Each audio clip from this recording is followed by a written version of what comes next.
Assalamualaikum warahmatullahi wabarakatuh. Perkenalkan, nama saya Muhammad Salim Aziz. Saya mahasiswa dari kampus Universitas Cyber Asia, Prodi Informatika, dari kelas IT 101. Pada kesempatan kali ini saya akan mempresentasikan tugas pengantar teknologi komunikasi dan informatika. Adapun pembahasan presentasi kali ini yang pertama yaitu teknologi informasi dan komunikasi, yang kedua sistem informasi, yang ketiga ekonomi digital, yang keempat data dan informasi, yang kelima bilangan dan pemrograman, dan yang terakhir adalah konversi data. Sejarah teknologi informasi. Masa prasejarah, sistem untuk pengenalan bentuk-bentuk yang mereka kenal, mereka menggambarkan informasi yang mereka dapatkan pada dinding-dinding gua. Masa sejarah 3000 sebelum Masehi sampai 1400-an Masehi. Untuk pertama kali tulisan digunakan oleh bangsa Sumeria dengan simbol-simbol yang dapat dibentuk dari benda keras sebagai huruf, dan masa modern 1400 Masehi sampai dengan sekarang. Langkah ini memulai pengembangan teknologi informasi, khususnya internet dan penelitian untuk mengembangkan sistem dan alat yang lebih canggih. Definisi teknologi informasi dan komunikasi adalah suatu teknologi yang berhubungan dengan pengolahan data menjadi informasi dan proses penyaluran data tersebut dalam batas ruang dan waktu. Pengertian teknologi informasi menurut beberapa ahli. Yang pertama, Hamzah B.Ungu dan Nina Lama-Tenggo.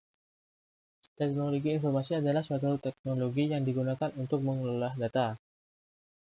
Serta menurut Hak and Ken, teknologi informasi adalah seperangkat alat yang membantu Anda bekerja dengan informasi dan melakukan tugas-tugas yang berhubungan dengan teknologi informasi. Tujuan teknologi informasi dan komunikasi. Teknologi informasi bertujuan untuk menyelesaikan masalah, menumbuhkan kreativitas, meningkatkan efektivitas, dan efisiensi dalam melakukan suatu pekerjaan.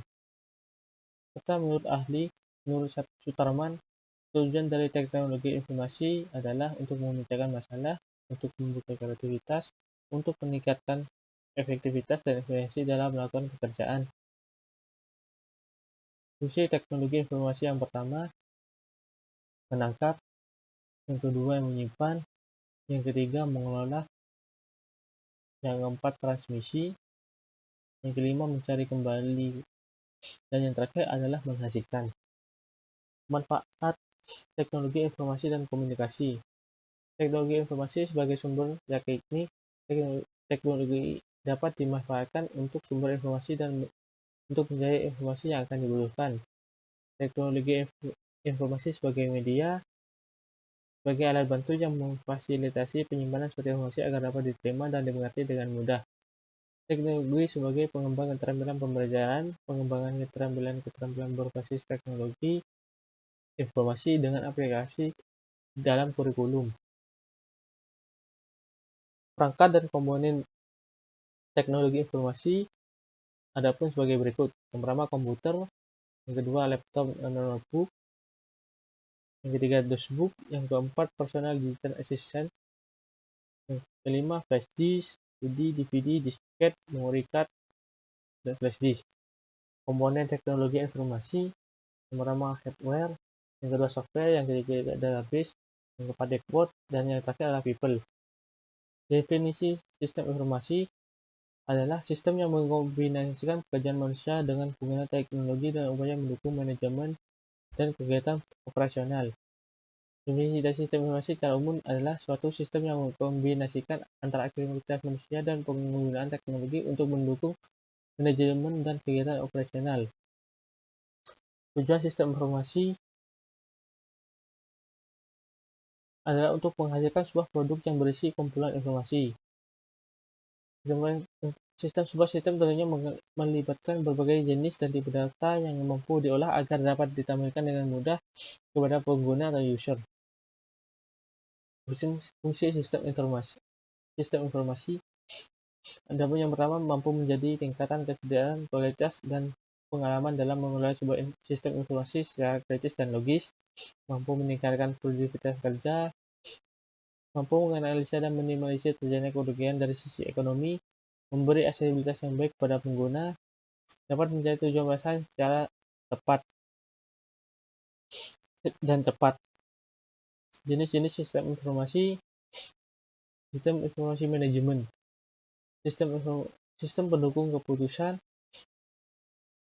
sistem informasi eksekutif, sistem pemeriksaan transaksi, penerapan sistem informasi yang merupakan e-commerce seperti Tokopedia, Amazon, Bukalapak, Shopee, dan lain-lain, e-learning, fleet management system, financial work system, dan yang terakhir office automation system, dan yang terakhir transaction processing system. Ekonomi digital.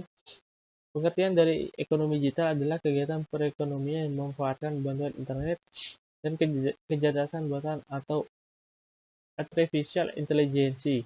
Adanya perekonomian digital bisa memudahkan kegiatan secara umum. Karakteristik ekonomi digital yang pertama, pengetahuan.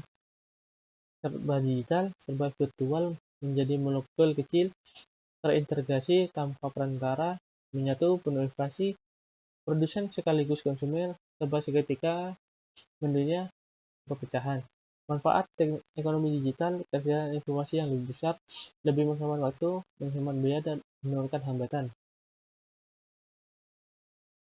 Definisi data dan informasi menurut Gordon Davis dalam bukunya Manajemen Informasi Sistem, Conceptual Foundation, struktur dan developer menyebut data sebagai bahan mentah dari informasi yang dirumuskan sebagai kelompok lambang-lambang tidak acak yang menunjukkan jumlah atau tindakan hal lain.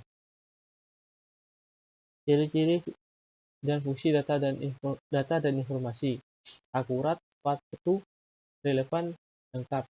Fungsi data suatu sebagai dasar perencanaan, juga sebagai alat pengendali suatu aktivitas. Fungsi informasi menambah pengetahuan, mengurangi informasi yang tidak pasti, mengurangi risiko kegagalan, memberi standar tertentu. Ciri-ciri dan fungsi data dan informasi. Perbedaan antara data dan informasi: data tidak mempunyai makna apapun. Data bisa berupa fakta. Bagi orang awam, data tidak bisa mengerti maksudnya. Perbedaan informasi telah mempunyai sebuah makna tertentu. Informasi ialah data yang telah diproses dengan menggunakan berbagai teknik tertentu. Bagi orang awam, pada saat membaca suatu informasi, maka mereka sudah bisa memahami arti dari informasi tersebut. Sekian presentasi dari saya. Mohon maaf apabila ada kesalahan kata. Untuk waktunya, saya ucapkan terima kasih. Assalamualaikum warahmatullahi wabarakatuh.